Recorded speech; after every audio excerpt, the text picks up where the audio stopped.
살아온 세월만큼 마음에도 짐이 쌓입니다. 풀리지 않는 서운함, 잊히지 않는 후회, 놓지 못하는 걱정들.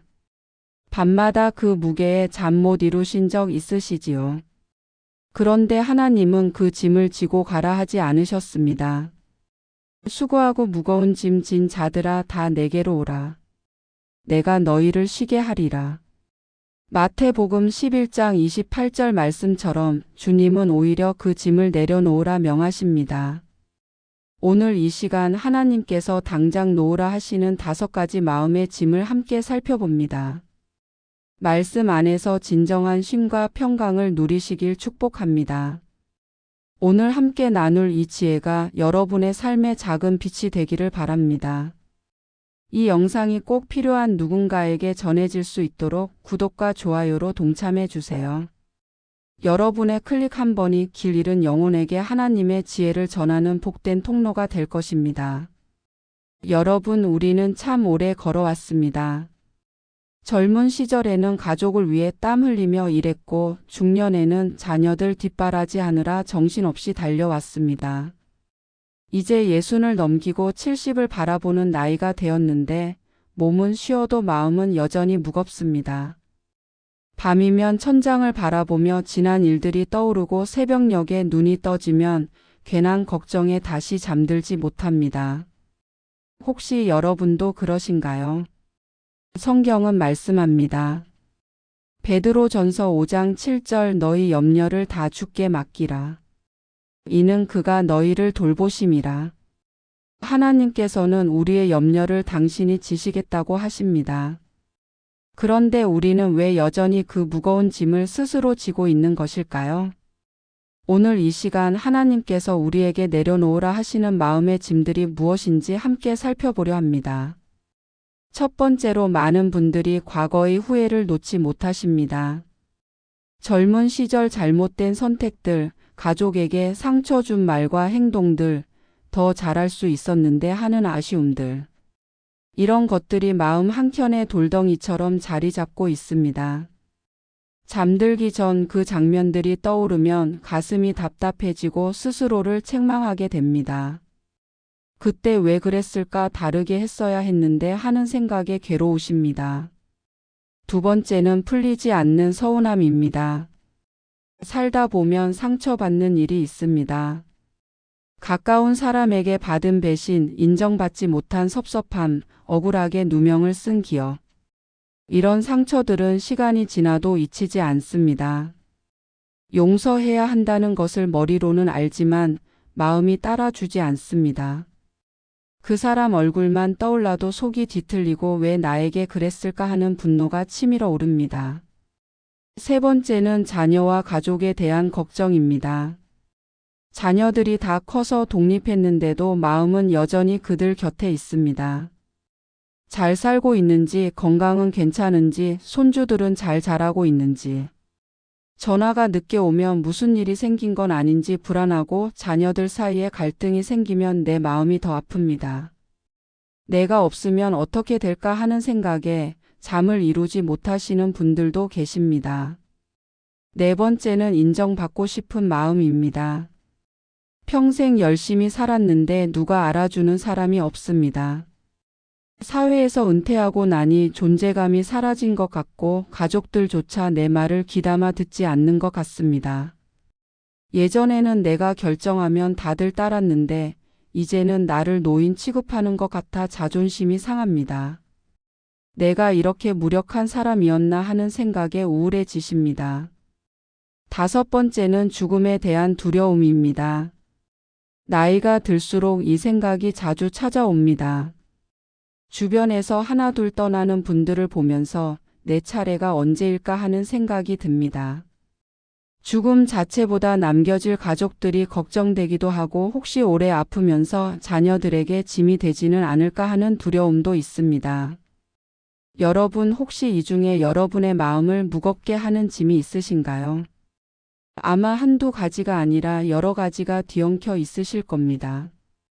그런데 오늘 분명히 말씀드리고 싶은 것이 있습니다. 하나님은 우리가 그 짐을 지고 살기를 원치 않으십니다.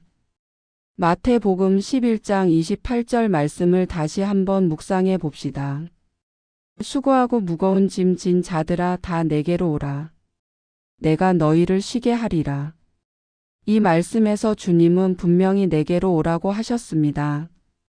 짐을 진 채로 혼자 걸어가라 하지 않으셨습니다. 내게로 오라 그러면 쉬게 해주겠다고 하셨습니다. 이것이 하나님의 마음입니다. 우리가 무거운 짐에 눌려 쓰러지는 것을 보고만 계시는 분이 아닙니다. 당장 그 짐을 내려놓고 당신께로 오라고 손을 내미시는 분입니다. 시편 55편 22절에도 이런 말씀이 있습니다. 내 짐을 여호와께 맡기라. 그가 너를 붙드시고 의인의 요동함을 영원히 허락하지 아니하시리로다. 짐을 맡기라고 하셨습니다. 우리가 할 일은 그 짐을 꽉 쥐고 있는 것이 아니라 하나님께 맡기는 것입니다. 그러면 하나님이 우리를 붙드신다고 약속하셨습니다. 그런데 왜 우리는 이 짐들을 놓지 못하는 것일까요? 첫째는 익숙함 때문입니다. 수십 년을 그 생각과 함께 살아왔기 때문에 그것이 없으면 오히려 허전하게 느껴집니다. 후회하고 걱정하는 것이 내 일부가 되어버린 것입니다. 둘째는 책임감 때문입니다. 내가 걱정하지 않으면 누가 하겠느냐, 내가 붙잡고 있어야 한다는 생각이 있습니다. 셋째는 두려움 때문입니다. 놓아버리면 정말 큰일이 날 것 같은 불안감이 있습니다. 하지만 여러분 이것을 기억하셔야 합니다. 우리가 아무리 걱정해도 바뀌는 것은 없습니다. 오히려 걱정은 우리의 건강을 해치고 하나님과의 관계를 멀어지게 합니다. 마태복음 6장 27절에서 예수님은 이렇게 물으셨습니다. 너희 중에 누가 염려함으로 그 키를 한 자라도 더할 수 있겠느냐? 염려한다고 해서 무엇이 달라지지 않습니다. 그 시간에 하나님을 신뢰하고 맡기는 것이 훨씬 지혜로운 선택입니다. 여러분 지금 이 순간 마음속에 떠오르는 걱정거리가 있으신가요? 잠시 눈을 감고 그것이 무엇인지 떠올려 보시기 바랍니다. 그리고 그 짐을 하나님 앞에 내려놓겠다고 마음속으로 고백해 보시기 바랍니다. 이제 우리가 내려놓아야 할 5가지 마음의 짐을 하나씩 구체적으로 살펴보고 어떻게 하면 그것들을 놓을 수 있는지 말씀 안에서 답을 찾아보겠습니다. 첫 번째, 과거의 후회를 내려놓으십시오. 이것은 하나님께서 가장 먼저 우리에게 놓으라고 하시는 짐입니다. 과거는 이미 지나갔습니다. 아무리 후회해도 그때로 돌아갈 수 없습니다. 그런데 우리는 마치 시간을 되돌릴 수 있는 것처럼 과거를 붙잡고 있습니다. 이것은 자신을 감옥에 가두는 것과 같습니다. 성경에는 이런 말씀이 있습니다. 빌립보서 3장 13절에서 14절 형제들아 나는 아직 내가 잡은 줄로 여기지 아니하고 오직 한 일즉 뒤에 있는 것은 잊어버리고 앞에 있는 것을 잡으려고 표대를 향하여 그리스도 예수 안에서 하나님이 위에서 부르신 부름의 상을 위하여 달려가노라. 사도 바울은 뒤에 있는 것은 잊어버리고 앞에 있는 것을 향해 달려간다고 했습니다. 바울도 과거에 교회를 핍박하고 성도들을 죽음으로 몰아넣었던 사람입니다. 그 죄책감이 얼마나 컸겠습니까? 하지만 그는 그것을 붙잡고 있지 않았습니다. 하나님의 용서를 믿고 앞으로 나아갔습니다. 과거의 후회를 내려놓는 실천 방법이 있습니다.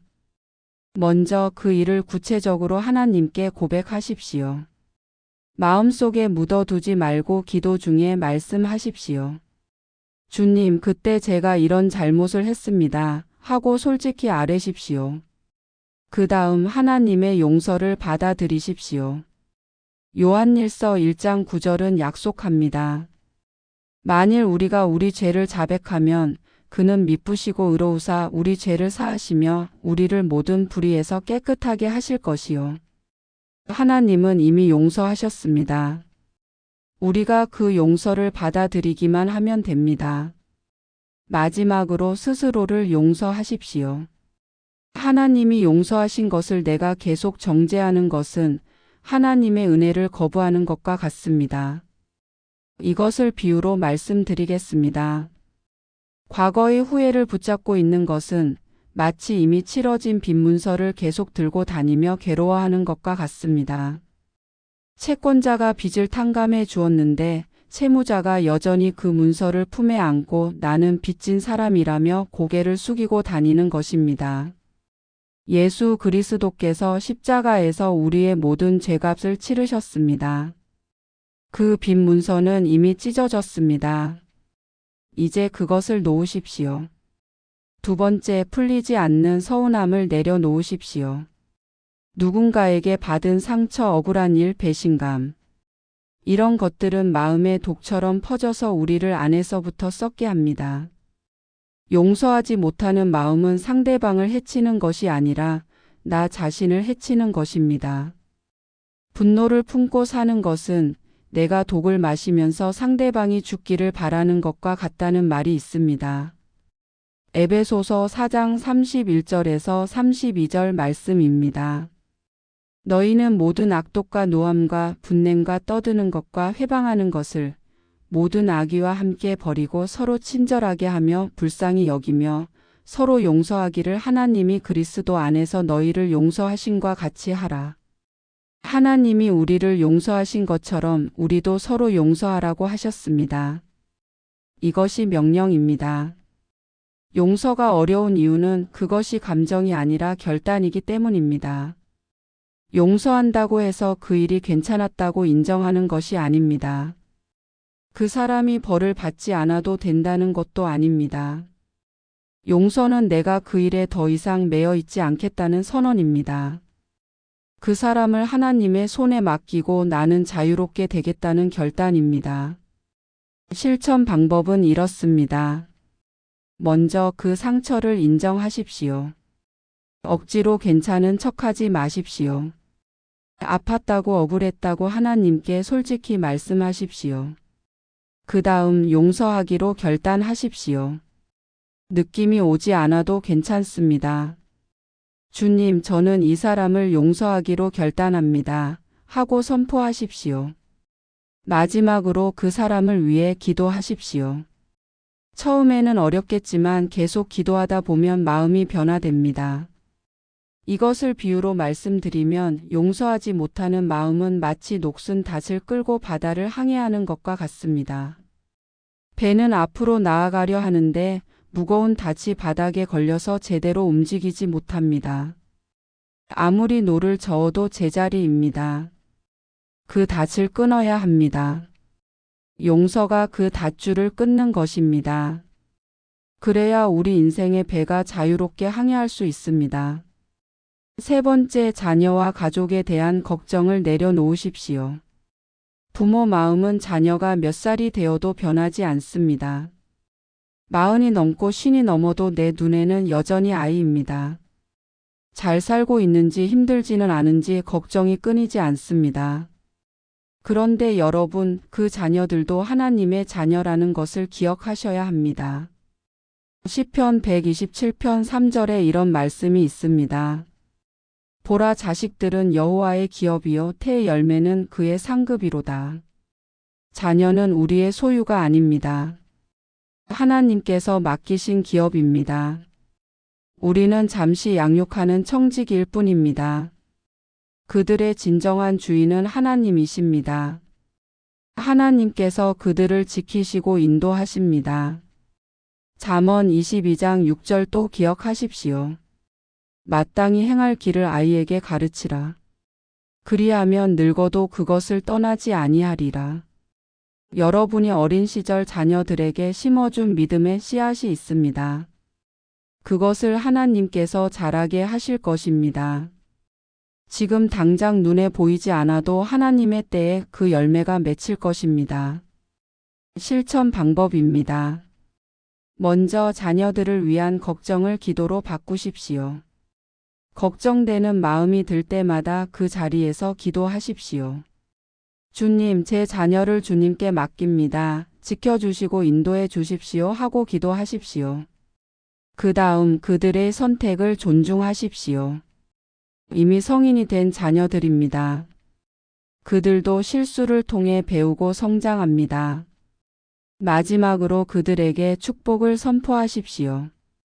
걱정의 말 대신 축복의 말을 하십시오. 너는 잘 될 거야. 하나님이 너와 함께 하신다. 이런 말이 그들에게 힘이 됩니다. 이것을 비유로 말씀드리겠습니다. 자녀를 걱정하는 것은 마치 조종사 훈련을 마친 비행기 조종사의 부모가 조종석 뒤에서 계속 이래라 저래라 하는 것과 같습니다. 이미 훈련을 받았고 자격을 갖추었는데 부모가 계속 간섭하면 오히려 비행에 방해가 됩니다. 우리가 해야 할 일은 관제탑에서 응원하는 것입니다. 그리고 그 비행기가 안전하게 날 수 있도록 하나님께 맡기는 것입니다. 여러분, 지금까지 3가지 마음의 짐을 살펴보았습니다.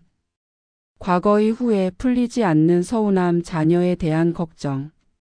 혹시 이 중에 특별히 마음에 와닿는 것이 있으셨나요? 어떤 짐이 가장 무겁게 느껴지셨습니까? 잠시 생각해 보시기 바랍니다. 4번째, 인정받고 싶은 마음을 내려놓으십시오. 평생 열심히 살아왔는데 아무도 알아주지 않는 것 같을 때가 있습니다.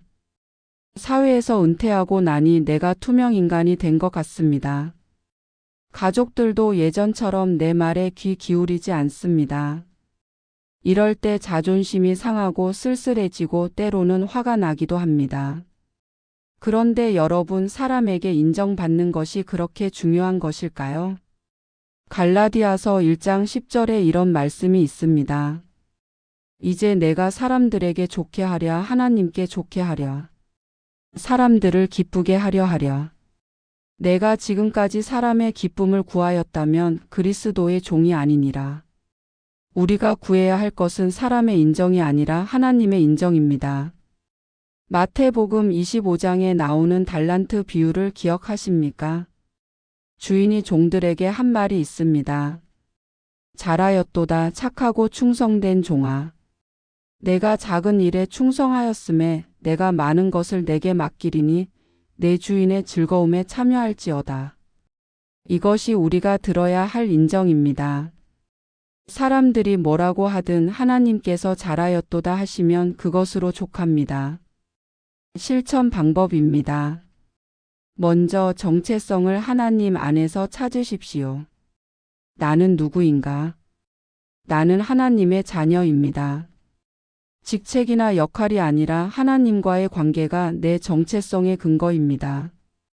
그 다음 섬김의 자리를 찾으십시오. 인정받으려 하지 말고 섬기십시오. 작은 일이라도 묵묵히 감당하십시오. 그것을 하나님이 보고 계십니다. 마지막으로 비교를 멈추십시오. 다른 사람이 얼마나 인정받는지는 중요하지 않습니다. 하나님 앞에서 나의 달란트대로 충성하면 됩니다. 이것을 비유로 말씀드리겠습니다. 인정받고 싶은 마음에 매여 있는 것은 마치 연극 무대에서 관객의 박수에 따라 기분이 오르락내리락 하는 배우와 같습니다. 박수가 크면 신이 나고 박수가 작으면 우울해집니다. 그런데 진정한 배우는 관객의 반응이 아니라 자신의 연기에 집중합니다. 우리도 마찬가지입니다. 사람들의 평가가 아니라 하나님 앞에서 최선을 다하는 것이 중요합니다. 5번째, 죽음에 대한 두려움을 내려놓으십시오. 나이가 들수록 죽음을 더 자주 생각하게 됩니다. 이것은 자연스러운 것입니다. 하지만 두려움에 사로잡히는 것은 하나님이 원하시는 바가 아닙니다. 그리스도인에게 죽음은 끝이 아니라 새로운 시작입니다. 요한복음 11장 25절에서 26절에서 예수님은 이렇게 말씀하셨습니다. 나는 부활이요 생명이니 나를 믿는 자는 죽어도 살겠고 무릇 살아서 나를 믿는 자는 영원히 죽지 아니하리니 이것을 내가 믿느냐. 예수님을 믿는 자는 죽어도 산다고 하셨습니다. 이 약속을 붙잡으십시오. 빌립보서 1장 21절에서 바울은 이렇게 고백했습니다. 이는 내게 사는 것이 그리스도니 죽는 것도 유익함이라.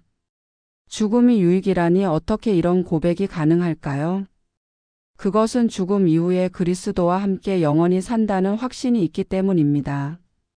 이 땅에서의 삶보다 더 좋은 것이 기다리고 있다는 것을 알기 때문입니다. 실천 방법입니다. 먼저 구원의 확신을 가지십시오. 예수 그리스도를 구주로 영접했다면 천국은 확실합니다. 의심하지 마십시오. 그 다음 이 땅에서의 시간을 감사하며 사십시오. 남은 날들을 걱정 속에 보내지 말고 감사와 기쁨으로 채우십시오. 마지막으로 영원한 것에 투자하십시오. 물질은 남겨두고 가지만 하나님 나라를 위해 쓴 것은 하늘에 쌓입니다. 기도하고 전도하고 섬기십시오. 그것이 영원한 열매입니다.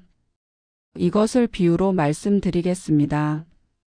죽음을 두려워하는 것은 마치 애벌레가 고치 속으로 들어가는 것을 무서워하는 것과 같습니다.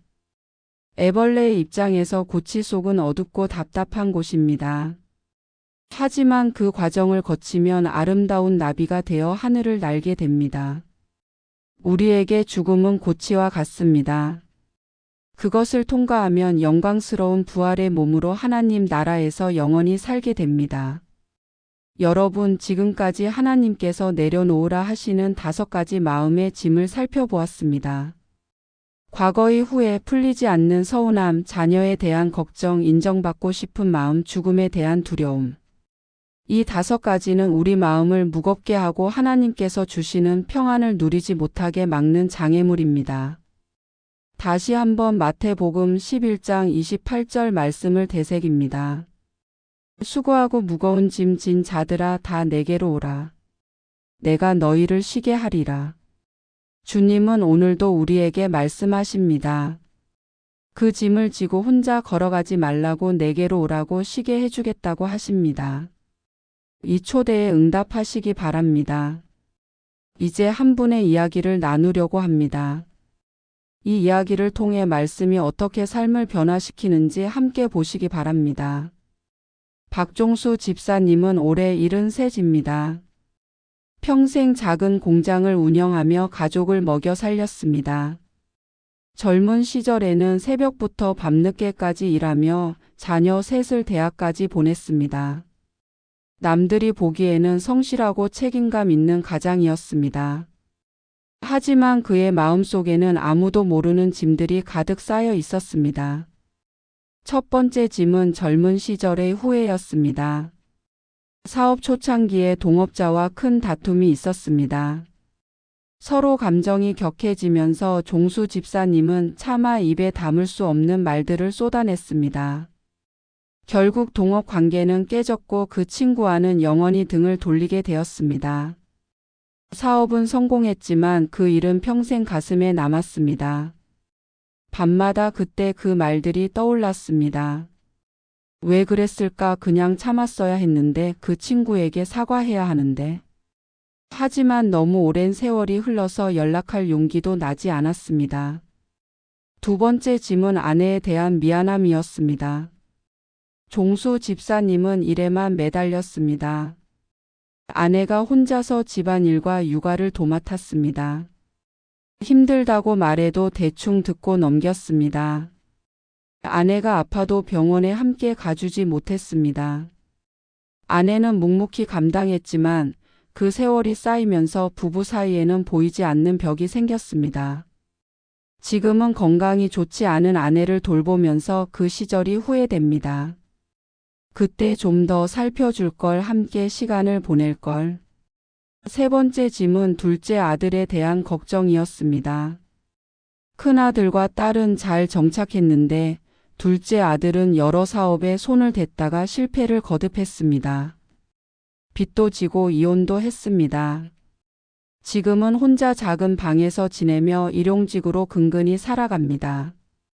종수 집사님은 그 아들 생각만 하면 가슴이 무너집니다. 내가 뭘 잘못했기에 저 아이가 저렇게 됐을까? 내가 더 신경 썼어야 하는데. 아들을 볼 때마다 미안하고 보지 않으면 또 걱정됩니다. 네 번째 짐은 쓸쓸함이었습니다. 공장을 넘기고 은퇴한 후로 갈 곳이 없었습니다. 집에 있으면 아내와 부딪히고 밖에 나가면 갈 데가 없었습니다. 동네 경로당에 가면 다들 화투를 치는데 그게 맞지 않았습니다. 예전 거래처 사람들은 은퇴하니까 연락이 끊겼습니다. 평생 일만 하느라 취미도 없었습니다. 아무도 나를 필요로 하지 않는다는 생각에 우울했습니다. 존재감이 사라진 것 같았습니다. 5번째 짐은 죽음에 대한 두려움이었습니다. 이른이 넘으니 건강이 예전 같지 않았습니다. 무릎도 아프고 혈압도 높았습니다. 같은 나이 친구들이 하나둘 세상을 떠났습니다. 부고 소식을 들을 때마다 마음이 싸했습니다. 내 차례가 언제일까? 죽으면 어떻게 되는 걸까? 천국에 갈 수 있을까? 교회는 다녔지만 솔직히 확신이 없었습니다. 이런 짐들을 안고 살던 종수 집사님에게 변화가 찾아온 것은 작년 가을이었습니다. 교회 새벽 기도회에서 목사님이 마태복음 11장 28절을 가지고 말씀하셨습니다. 수고하고 무거운 짐 진 자들아 다 내게로 오라. 내가 너희를 쉬게 하리라. 그날따라 그 말씀이 유난히 마음에 꽂혔습니다. 짐을 내려놓으라고. 주님께 오면 쉬게 해주신다고. 그날 새벽 종수 집사님은 기도실에 홀로 남았습니다. 그리고 평생 처음으로 마음속 짐들을 하나씩 하나님께 쏟아 놓았습니다. 젊은 시절 동업자에게 했던 말들, 아내에게 미안한 마음, 둘째 아들에 대한 걱정, 쓸쓸함과 우울함, 죽음에 대한 두려움. 울면서 기도했습니다. 주님, 저 더 이상 못 지겠습니다. 이 짐들 주님께 맡기겠습니다. 그 후로 종수 집사님은 매일 새벽 기도를 시작했습니다. 그리고 하나씩 짐을 내려놓는 연습을 했습니다. 먼저 오랜 동업자를 찾았습니다. 수소문 끝에 연락처를 알아냈습니다. 전화를 거는 손이 떨렸습니다. 미안하다는 말, 용서해 달라는 말을 했습니다. 전화기 너머로 그 친구도 울었습니다. 나도 미안했다고 우리 그냥 다 잊자고 했습니다. 수십 년 묵은 짐이 내려지는 순간이었습니다. 아내에게도 처음으로 진심을 전했습니다. 여보, 평생 고생만 시켜서 미안해. 내가 많이 부족했어. 늙어서야 이런 말 하니까 민망하지만 고맙고 사랑해. 아내는 멀뚱히 쳐다보다가 웃으며 말했습니다. 갑자기 왜 그래? 무슨 일 있어? 하지만 그날 저녁 아내의 얼굴에 작은 미소가 번졌습니다. 오랫동안 보지 못했던 미소였습니다. 둘째 아들에 대한 걱정은 기도로 바꾸었습니다. 매일 새벽 그 아들을 위해 기도했습니다. 주님, 제 아들을 주님께 맡깁니다. 제가 할 수 있는 것은 없지만 주님은 하실 수 있습니다. 그 아이의 길을 주님이 인도해 주십시오. 걱정은 줄지 않았지만 기도할 때마다 마음에 평안이 찾아왔습니다. 내가 붙잡고 있던 것을 하나님께 맡겼다는 안도감이 있었습니다. 쓸쓸함은 섬김으로 채웠습니다. 교회 주차 봉사를 시작했습니다. 젊은이들이 하기 싫어하는 일이었습니다. 하지만 종수 집사님은 기꺼이 했습니다. 비가 와도 눈이 와도 주일 아침 일찍 나가서 차를 정리했습니다. 인정받으려고 한 것이 아니었습니다. 그런데 이상하게 그 일을 하면서 마음이 충만해졌습니다. 하나님 앞에서 작은 일에 충성하고 있다는 기쁨이 있었습니다. 죽음에 대한 두려움은 말씀 묵상으로 극복해 나갔습니다.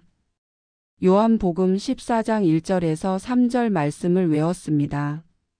너희는 마음에 근심하지 말라. 하나님을 믿으니 또 나를 믿으라. 내 아버지 집에 거할 곳이 많도다. 그렇지 않으면 너희에게 일렀으리라. 내가 너희를 위하여 거처를 예비하러 가노니 가서 너희를 위하여 거처를 예비하면 내가 다시 와서 너희를 내게로 영접하여 나 있는 곳에 너희도 있게 하리라. 이 말씀을 묵상할 때마다 확신이 자랐습니다.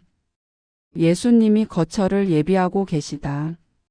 죽음은 끝이 아니라 그곳으로 가는 것이다.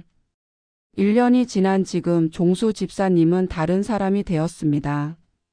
물론 완벽하게 모든 짐을 내려놓은 것은 아닙니다.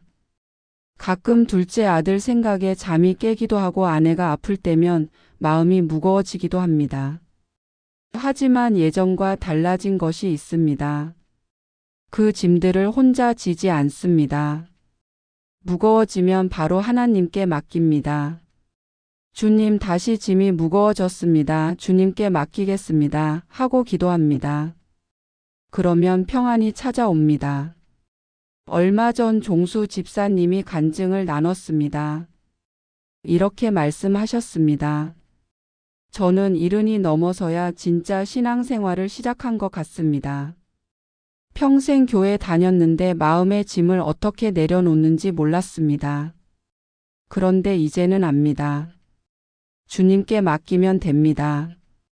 주님이 쉬게 해주신다는 말씀이 정말이었습니다. 여러분, 종수 집사님의 이야기가 어떻게 들리셨습니까? 혹시 여러분의 이야기 같으셨나요? 우리 모두 각자의 짐을 지고 살아왔습니다. 하지만 이제는 놓을 때입니다. 하나님께서 놓으라고 하십니다. 마무리를 하겠습니다. 오늘 우리는 하나님께서 내려놓으라 하시는 5가지 마음의 짐을 살펴보았습니다. 첫째는 과거의 후회입니다. 이미 지나간 일을 붙잡고 있지 마시고 하나님의 용서 안에서 자유를 누리십시오. 둘째는 풀리지 않는 서운함입니다. 용서는 결단입니다. 그 사람을 하나님께 맡기고 여러분은 자유로워지십시오. 셋째는 자녀와 가족에 대한 걱정입니다. 그들도 하나님의 자녀입니다. 걱정을 기도로 바꾸시고 하나님께 맡기십시오. 넷째는 인정받고 싶은 마음입니다. 사람의 인정이 아니라 하나님의 인정을 구하십시오. 다섯째는 죽음에 대한 두려움입니다. 예수님을 믿는 자에게 죽음은 끝이 아니라 영원한 생명의 시작입니다. 마태복음 11장 28절 말씀을 마지막으로 다시 한번 되새기겠습니다. 수고하고 무거운 짐 진 자들아 다 내게로 오라. 내가 너희를 쉬게 하리라. 이 말씀이 오늘 여러분의 마음에 깊이 새겨지기를 바랍니다. 주님은 여러분의 짐을 아십니다. 그 무게를 아십니다. 그래서 내게로 오라고 하십니다. 오늘 이 시간 그 짐들을 주님 앞에 내려놓으시기 바랍니다. 사랑하는 여러분, 하나님께서 여러분의 마음에 진정한 쉼을 주시기를 축복합니다. 과거의 후회로부터 자유케 하시고 모든 서운함을 치유해 주시며 자녀에 대한 걱정을 평안으로 바꿔주시기를 기도합니다. 사람의 인정에 매이지 않고 하나님 안에서 존귀한 존재임을 깨닫게 하시며 영원한 생명의 소망으로 죽음의 두려움을 이기게 하시기를 축원합니다. 남은 생애 동안 주님의 평강 안에서 기쁨으로 거하시기를 예수 그리스도의 이름으로 축복합니다. 오늘 내용 어떠셨나요? 함께 나눈 내용 중 여러분의 마음에 가장 깊이 남은 한마디를 댓글로 남겨주세요. 여러분의 댓글 한 줄이 누군가에게는 큰 위로와 지혜가 될 것입니다. 들어주셔서 감사합니다.